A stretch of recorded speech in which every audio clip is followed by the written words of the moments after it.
तो अस्सलाम वालेकुम दोस्तों, कैसे हैं आप लोग। होप आप सब अच्छे ही होंगे। तो आज है सैटरडे। जैसे कि मैंने आपसे वादा किया था कि हर संडे ब्लॉग आएगा, तो इस वीकेंड मैं थोड़ा बिजी रह गया था।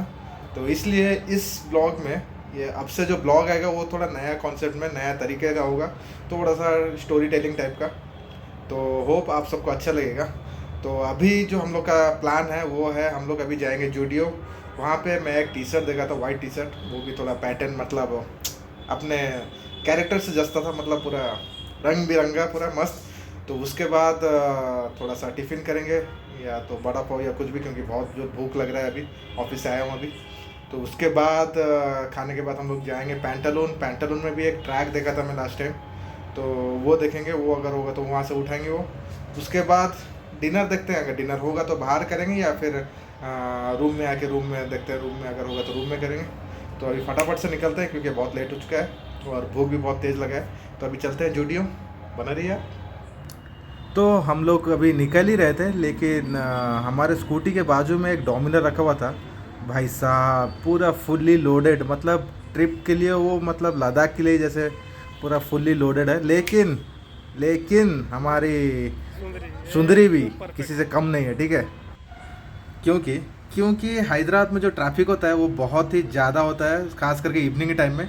और तभी स्कूटी चलाने में जो मज़ा आता है ना, भाई साहब देखिए देखिए ट्रैफिक में, इसमें जो मज़ा आएगा वो बाइक में नहीं है। बाइक में gear up shift down shift करते रहो बैठ के।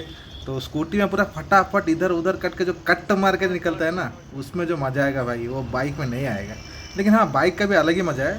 तो स्कूटी का भी ऐसे रस में स्कूटी जो मज़ा आएगा, तो आप समझ ही सकते हो। और ट्रैफिक देखो, ट्रैफिक आज सैटरडे है बोल के देखो, ट्रैफिक किसा खचा खच भरा पड़ा है पूरा। तो तो भाई साहब 200 साल ट्रैफिक में वेट करने के बाद हम लोग जैसे तैसे पहुंच गए जूडियो में। और जूडियो में यहाँ बाइक पार्क करके फिर हम लोग गए अंदर। तो अंदर जाने के बाद कन्फ्यूज़न और भी बढ़ गया, क्योंकि यहाँ पे हम लोग जो सोच के आए थे कि T shirt white T shirt लेंगे, लेकिन यहाँ पे तो बहुत सारा वैरायटी है टी शर्ट में, वाइट टी शर्ट में। किसी का पीछे डिज़ाइन है, किसी का सामने डिज़ाइन है। तो यहाँ पे कन्फ्यूज़न के बाद हमको लगा कि हाँ, जो डिज़ाइन जिसका सामने है वही लेते हैं, क्योंकि जैकेट के साथ भी वो अच्छा ही दिखेगा। तो उसके बाद हम लोग देखे कि जैकेट भी लेना है, तो फिर जैकेट देखते हैं। तो फिर उसके बाद मेरी नज़र पड़ी एक जैकेट पे जो कि वाइट थी, तो सोचा कि उसको भी ट्राई कर लेते हैं। ये है, सही है। ये सही है।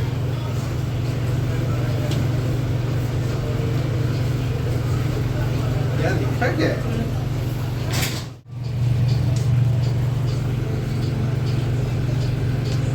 ये चप्पल, इसको दिखाओ, इसको। ये जो है, ये शंभू भाई का चॉइस है। पार्टी शंभू, करूँगा।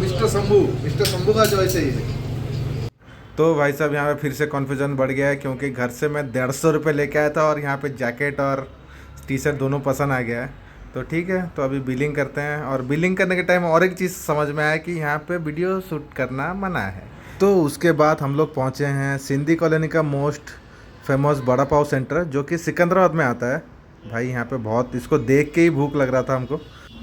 फिर उसको खाने के बाद हम लोग सोचे कि कुछ उसके बाद मीठा खाते हैं, तो फिर उसी के बाजू में ही कुल्फ़ी का स्टोर था। तो वहाँ हम लोग ने कुल्फ़ी खाया। तो कुल्फ़ी भी बहुत ज़बरदस्त ही बना था वो। तो कुल्फ़ी खाने के बाद हम लोग पहुँचे रत्नदीप, क्योंकि मुझे एक फ़ेस वॉश लेना था मामा अर्थ का, और वहाँ पे मामा अर्थ का सारा प्रोडक्ट मिलता है। तो हम लोग जाके पहुँचे वहाँ पे। फिर वहाँ पे मैं कन्फ्यूज़ हो गया कि कौन सा प्रोडक्ट लेना है, क्योंकि मामा अर्थ फेस वॉश में भी बहुत सारा वेराइटी होता है, और उसमें से मैं 2-3 यूज़ कर चुका हूँ, 2-3 वेराइटी। तो फिर डिसाइड करने में थोड़ा टाइम लगा, फिर फाइनली मैंने डिसाइड कर दिया कि कौन सा लेना है। फिर उसके बाद बिलिंग के बाद हम लोग निकले पैंटालून के लिए। पैंटालून पहुंचने के बाद वही हुआ जिसका डर था, वो जो जगर्स हमने देखा था लास्ट टाइम वो नहीं था। तो सोचा कुछ और ही देख लेते हैं, लेकिन पॉकेट में 150 रुपये जो था वो तो खर्च ही हो गया था।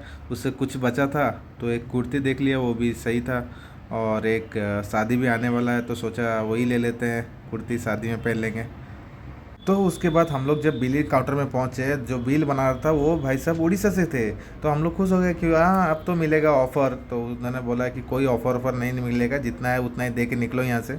तो फिर क्या उतना ही देना ही था हमको, 150 रुपये पूरा खर्च हो गया। तो उसके बाद हमारे पास जितना भी चिल्लर बचा था हम लोग लेके हम लोग पहुँचे PT fast food veg manchurian लेने के लिए। तो यहाँ भी 200 साल वेट करने के बाद हमको फाइनली हमारा वेज मंचूरियन मिल गया और हम खुशी खुशी घर वापस आ गए, क्योंकि हमारे पास और पैसा ही नहीं था कुछ और कर सके। कैसा लगा मेरा ब्लॉग? होप आप सबको अच्छा ही लगा होगा। अगर अच्छा लगा तो प्लीज़ लाइक शेयर सब्सक्राइब कर दीजिए। और फिर कल मुझे निकलना है ट्रिप पे। तो फिर मिलते हैं नेक्स्ट ब्लॉग पे, तब तक के लिए स्टे सेफ स्टे हेल्दी। अल्लाह हाफिज़।